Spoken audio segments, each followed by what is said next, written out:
Togolese Republic, other honorable ministers of ECOWAS member states here present, Directors General of Compagnie Énergie Électrique du Togo, Contour Global, and Communauté Électrique du Benin, Honorable Joseph O. Makoju, Chairman of the West Africa Power Pool Executive Board, distinguished members of the Executive Board, members of the Diplomatic and Consular Corps, the Honorable Celestine Talaki, Commissioner for Infrastructure of the ECOWAS Commission, distinguished representatives of WAP donors, chief executives, managing directors, and directors general of WAP member utilities, the Honorable Amadou Diallo, Secretary General of the WAP Secretariat, members of the press, distinguished ladies and gentlemen.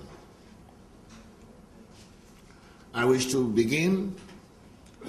by expressing my sincere thanks and appreciation first to the government and people of the Togolese Republic, and in particular, His Excellency President Faure Esozima Gnassingbé, for the warm reception and the proverbial Togolese hospitality extended to me and all delegates since our arrival in the historic city of Lomé. I also wish to thank the Honorable Minister of Mines and Energy of the Togolese Republic for agreeing to host this important meeting in the calendar of WAP. And similarly, my gratitude goes in equal measure to the Directors General of CET, Contour Global and CEB for their generous contributions towards the logistics and other needs of this meeting. I cannot leave out the donor community, usually referred to by WAP as their technical and financial partners, for the support and encouragement that they have given and sustained to WAP since its creation. Your presence at this meeting is an indication of the commitment that you continue to invest in the realization of the objectives of WAP. We hope it will encourage the private sector, which is our target, to provide most of the investment capital required in WAP's revised electrification master plan.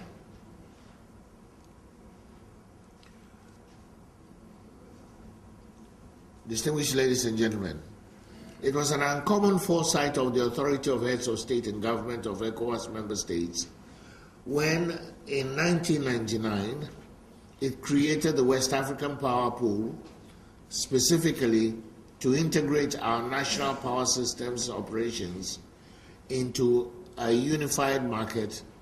with a view to providing the community with reliable and affordable power in the medium to long term. The importance of the decision is that the leaders wanted, even at that time, a more inclusive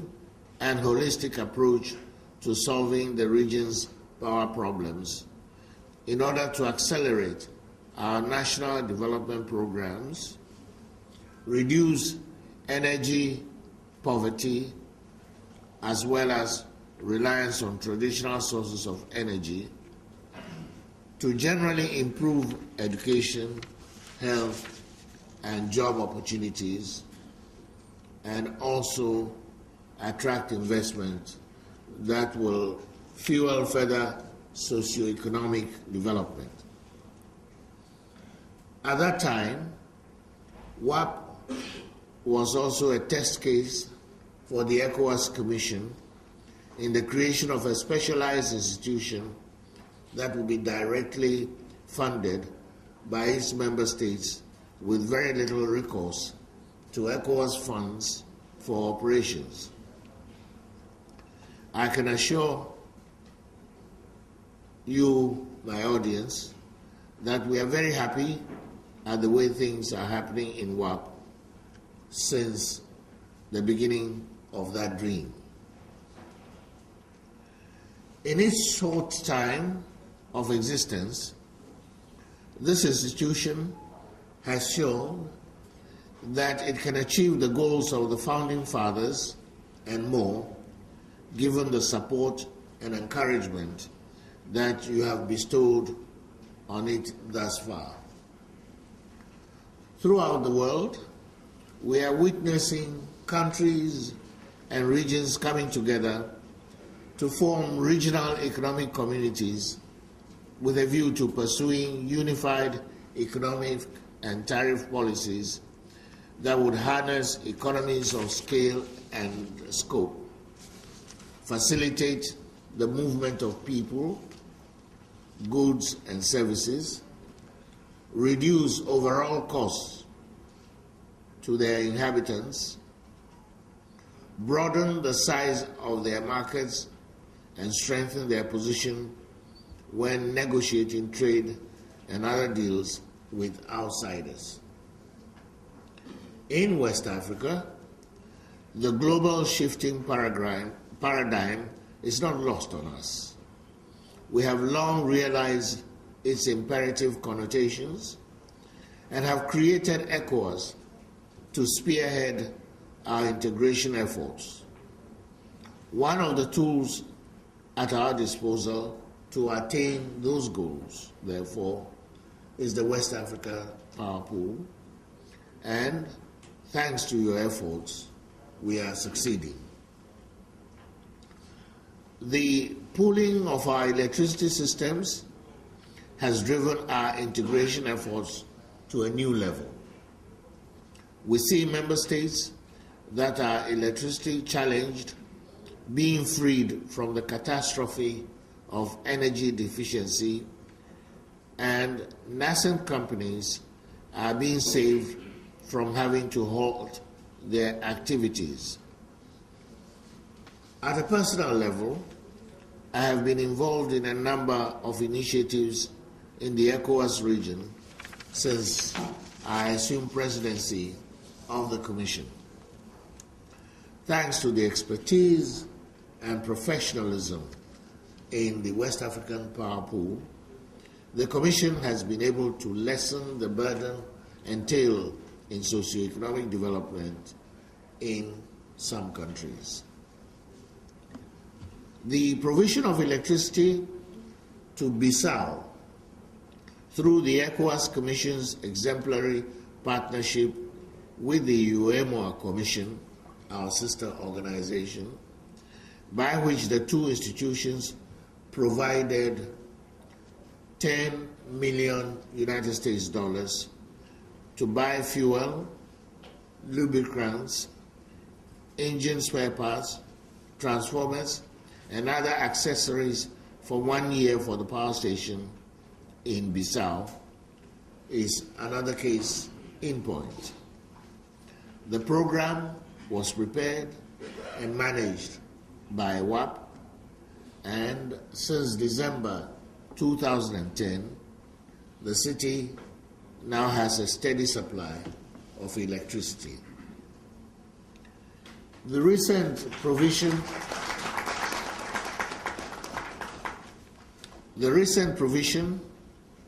of $30 million to the Republic of Guinea for the provision of electricity to the city of Conakry, again prepared and managed by WAP, is indeed yet another example of the unique role that this institution is destined to play in the development of the ECOWAS region. These initiatives show that with integration, there is a lot of opportunity for leveraging resources and options, and also that our collective desire to resolve challenges in the sub-region ourselves is very strong. It also sends out a very clear message that we are indeed looking within ourselves to solve our problems, and that we have a strong desire for homegrown solutions. I am very proud to be associated with such desires and efforts. Looking ahead, distinguished ladies and gentlemen, we hope to present the revised West African Power Pool Master Plan to the authority of heads of state and government for approval by the end of the year. We hope that this shall be the catalyst to attract more direct foreign investments, not only in the electricity sector, but also in all other sectors of the ECOWAS economy. At the level of the Commission, I want to assure this Assembly that we shall partner the national governments in cultivating the legal and regulatory environment conducive for such investments, and also urge the West African Power Pool members to continue to pay their contributions to WAP. You have shown that we can take care of our kind, and I'm happy to say you will be a shining example for all new institutions that we are in the process of creating. Finally, distinguished ladies and gentlemen, I wish to once again thank the Minister of Mines and Energy of the Togolese Republic and the West African Power Pool members in Togo, that is the CEB, the CEET, and Contour Global, for hosting the meetings and providing great visibility for our Assembly. I also wish to thank the WAP Executive Board and Secretariat for their hard work and dedication in making the integration of our power systems a reality. I wish to once again congratulate WAP, and in particular its Secretary General, Amadou Diallo, for his indefatigable and indefatigable spirit and enormous commitment to the aims and wonderful achievements of WAP.